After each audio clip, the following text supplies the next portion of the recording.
पण कालच्या तुमच्या स्टेटमेंट नंतर तुम्हाला खरंच उद्धव ठाकरे यांच्याकडून भेटीसाठी निमंत्रण आलं आहे का किंवा निरोप आला आहे का? तुम्हाला मी सांगू का, सगळ्या गोष्टी या पुन्हा पुन्हा सांगायच्या नसतात. माननीय उद्धव साहेबांना भेटण्याकरता मला कधीही अपॉइंटमेंट घ्यावी लागत नाही. कधीही मला गेटवर एक सेकंद सुद्धा थांबवलं जात नाही. माझी गाडी बघितल्यानंतर सिक्युरिटीचे सगळे ऑफिसर, सगळे गार्ड मला पूर्णपणे ओळखतात आणि एक सेकंद सुद्धा माझी गाडी तिथं न थांबता माझी डायरेक्ट गाडी आतमध्ये पाठवली जाते. पण मी माझी शिस्त सोडत नाही.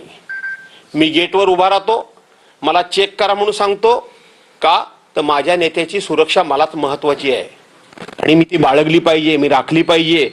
पण मला कधीही गेटवर कोणी थांबवत नाही आणि मला चेक करण्याचा सुद्धा कोणी प्रयत्न करत नाही.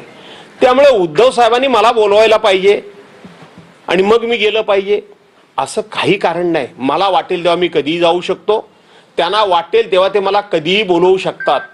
त्यामुळे त्यांनी मला बोलवण्याची मी वाट बघावी किंवा ते मला बोलवतायत नंतर मी भेटेन, हे अंतर शिल्लक राहिलेलं नाही. पण